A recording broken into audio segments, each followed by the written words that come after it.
सभी का मैं हूं आपके साथ कमर। जेडीयू संसदीय बोर्ड के अध्यक्ष उपेंद्र कुशवाहा के बयान पर सियासी बवाल मचा हुआ है, सियासी घमासान मचा हुआ है। सीतामढ़ी की सभा में उपेंद्र कुशवाहा ने उपचुनाव का जिक्र करते हुए कहा कि सारा समीकरण महागठबंधन के पक्ष में है। उन्होंने कहा कि उपचुनाव के जो चुनाव नतीजे आए हैं उसमें महागठबंधन उम्मीदवार को मोकामा में भारी मतों से जीत मिली, जबकि गोपालगंज में मात्र 2100 वोट से महागठबंधन का उम्मीदवार पीछे रहा। कुशवाहा ने हार के पीछे तर्क दिया कि बीजेपी को सहानुभूति का फायदा मिला। ये सहानुभूति की जीत है, ना कि बीजेपी की। साथ ही उन्होंने ये भी कहा कि महागठबंधन के बीच से ही 2 उम्मीदवार बनाए गए या बना दिए गए, जिनके खाते में लगभग 20,000 वोट गए और ये वोट महागठबंधन का ही माना जाएगा। उन्होंने कहा कि ये वोट अगर महागठबंधन को मिल जाते तो बीजेपी उम्मीदवार 18,000 वोटों से चुनाव हार जाती। उन्होंने दावा किया कि बिहार में महागठबंधन के पक्ष में अचार सिर्फ खाने के लिए ही नहीं है, कमाने के लिए भी है। ये अचार के बिजनेस करके महीने के 5 लाख कमा रहे हैं। आपको भी ये करना है तो फ्रीडम ऐप को अभी डाउनलोड कीजिए। समीकरण बना हुआ है और जब लोकसभा का चुनाव आएगा तो देश और दुनिया के लोग देखेंगे 40 के 40 लोकसभा सीट पर महागठबंधन की झोली में जाएंगे।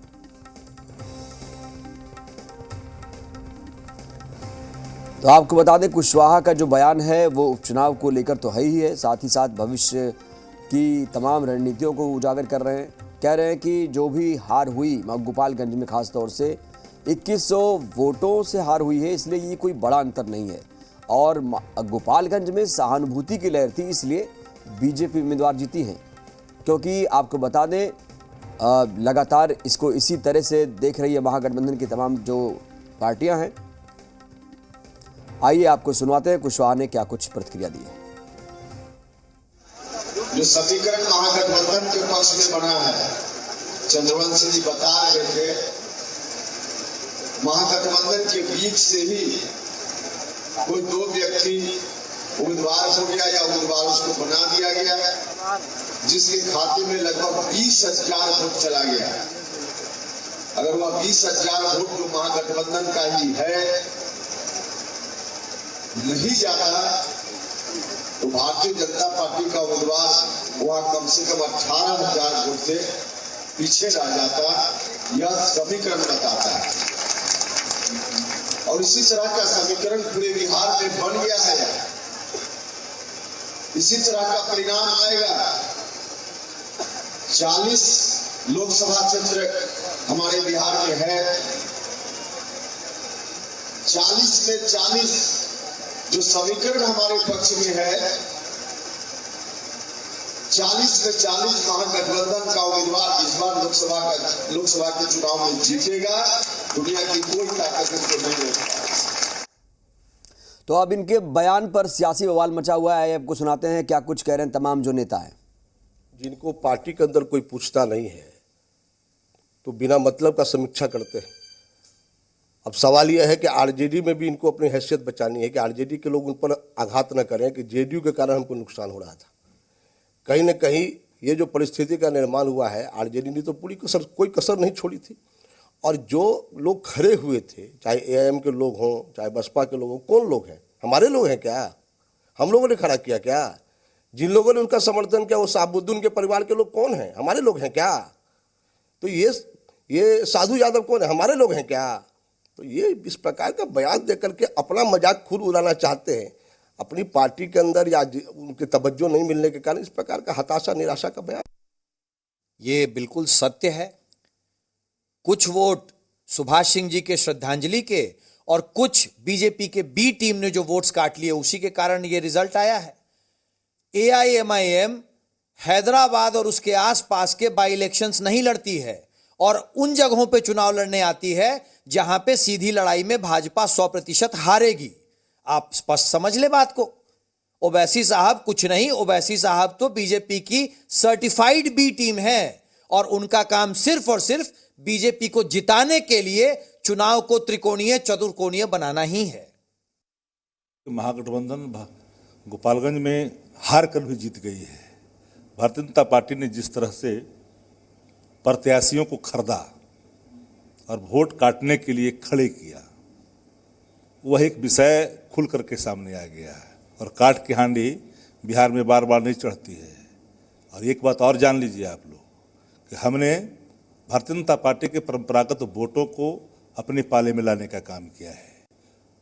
और एक सबको पता है कि हम 40,000 से हारे थे 2020 में, लेकिन जब महागठबंधन जो सब लोग हम लोग साथ हुए, नीतीश जी भी साथ है, तो हम उस दूरी को ही पाटा है। तो आने वाला कल तो हमारे लिए सुखद है। और इसलिए भुटकटवा बार बार थोड़ी एक काम करेगा। अब तो पूरे बिहार में से चला गया कि किस बाबत, किस मामूल के लालच में किन लोगों ने काहे वोट काटा, तो बात खुल के आवाम के बीच में चली गई।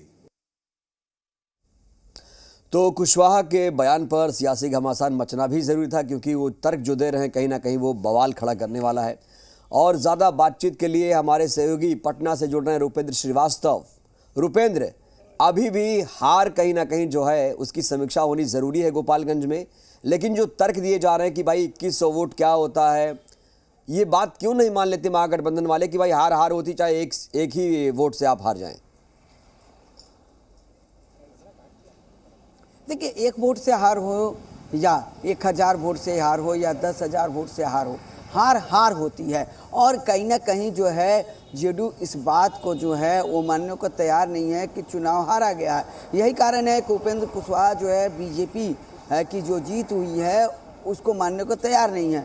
और उन्होंने साफ तौर पर यह कहा है कि महागठबंधन में जो पार्टियां हैं, जो समय पड़ता है तो महागठबंधन का समर्थन करती हैं, और बाद में हमेशा जो कहती हैं कि हम जो है विपक्ष में साथ में हैं, लेकिन उन पार्टियों के उम्मीदवार जो खड़े हुए वो 12,000 और 8,000 के क्रमशः जो वोट हैं उसको उन्होंने जो है काटने का काम किया। और वो जो वोट कटे वो कहीं ना कहीं महागठबंधन के कटे, और यही कारण है कि महागठबंधन जो है वहाँ हार गई। नहीं तो महागठबंधन जो है 18,000 वोटों से जीती थी। अब वहीं कांग्रेस जो है बी टीम बता रही है ओवैसी जी की पार्टी को, और बीएसपी मायावती जी हैं उनकी पार्टी को। तो कहीं ना कहीं एक तरह से देखा जाए हार जरूर हुई है, लेकिन इस चीज़ को अभी मानने को जो है महागठबंधन के कई दल जो है वो तैयार नहीं है। लेकिन सवाल ये खड़ा है कि अगर सब कुछ ठीक ठाक रहता तो फिर सब कोई एक साथ चुनाव लड़ते, कोई जो है विरोध में खड़ा नहीं होता। और जब विरोध में जो खड़ा नहीं होता तो फिर से जो है बीजेपी की तो फिर जीत नहीं हो पाती और ये महागठबंधन जीतता। लेकिन महागठबंधन में कहीं ना कहीं जो है एकता नहीं दिख पाई उस समय। भले ही विपक्षी एकता की बात की जा रही है तो विपक्षी एकता नहीं दिख पाया कि बीएसपी के उम्मीदवार और ओवैसी जी के उम्मीदवार जो है खड़ा हुए और महागठबंधन को नुकसान हो रहा। जी, ओवैसी का जो फैक्टर था खासतौर से गोपालगंज में, वो कितना रहा? कहा तो जा रहा है कि भाई वो प्रामाणिक रूप से वो बीजेपी की बी टीम है, ये भी उन पर आरोप लग रहा है। क्या ऐसा कुछ वहां पर रणनीतिक रूप से किया गया है? देखिए, राजनीति में कब क्या होगा, कौन किसके साथ रहेगा, कौन किसके साथ नहीं रहेगा, ये जो है आपको कहीं ना कहीं जज करना काफ़ी मुश्किल हो जाता है। क्योंकि कई ऐसी पार्टियां जो हैं वो अंदर से ही साथ दे देती हैं लेकिन बाहर से साथ नहीं देती है, सत्ता पक्ष विपक्ष। लेकिन ये तो तय है कि अगर राजनीतिक पार्टियां हैं तो चुनाव लड़ेंगे ही। लेकिन एक सवाल और खड़ा होता है कि ओवैसी की पार्टी को जो है वोट जो मिले, जो ओवैसी जी की जो पार्टी है उनको वोट मिले, तो ये कहा जा रहा था कि एमवाई जो है वो आरजेडी का जो है वोटर है। साधु यादव जो लालू यादव के साले हैं, उनकी पत्नी जो है खड़ी हुई थी और उनके वोट जो है मिले 8,000 के आसपास, और ओवैसी जी की पार्टी को 12,000 के आसपास, दोनों मिलाकर 20,000 हुए। तो ये भी कहा जा सकता है कि सेंधमारी जो है कहीं ना कहीं एमवाई समीकरण में भी हो गई है, और यही कारण है कि महागठबंधन की जो है आरजेडी के उम्मीदवार की वहाँ हार हुई है। लेकिन अब तमाम चीज़ें हैं, कौन किसको धोखा दिया, कौन किसको धोखा दे रहा है, बिल्कुल ये जो है एक ही मुद्दे को देखने के लिए अलग अलग चश्मे का इस्तेमाल किया जाता है, और कहीं ना कहीं जो हार है वो कहीं ना कहीं आरजेडी पचा नहीं पा रही है। इसीलिए महागठबंधन लगातार ये दावा कर रहा है कि भाई हमने तो एक नहीं दोनों सीटों पर जीत दर्ज की। बहुत बहुत धन्यवाद आपका। बढ़ते आगे। अचार सिर्फ खाने के लिए ही नहीं है, कमाने के लिए भी है। ये अचार के बिजनेस करके महीने के 5 लाख कमा रहे हैं। आपको भी ये करना है तो फ्रीडम ऐप को अभी डाउनलोड कीजिए। संविधान पीठ ने भी निर्णय लिया, ईडब्ल्यूएस के मामले में आर्थिक रूप से कमजोर को जायज ठहराया। तो अब जो लोग वंचित रह गए उनको भी अवसर मिलना चाहिए, सीमा रेखी टूटनी चाहिए। एक बड़े विमर्श की ज़रूरत है और मुझे लगता है कि सामाजिक शोध संस्थानों को ये जिम्मेदारी दी जानी चाहिए या फिर न्यायिक आयोग का कोई गठन होना चाहिए जिसमें जज शामिल हों और अलग अलग लोग शामिल हों और वो अध्ययन करें और वो बताएं कि अब आरक्षण को लेकर इस देश में क्या होना चाहिए, क्या आरक्षण को ख़त्म किया जाए, उसकी सीमा बढ़ाई जाए, तो शोध संस्थानों को ये जिम्मेदारी दी जाए तो ज़्यादा बेहतर।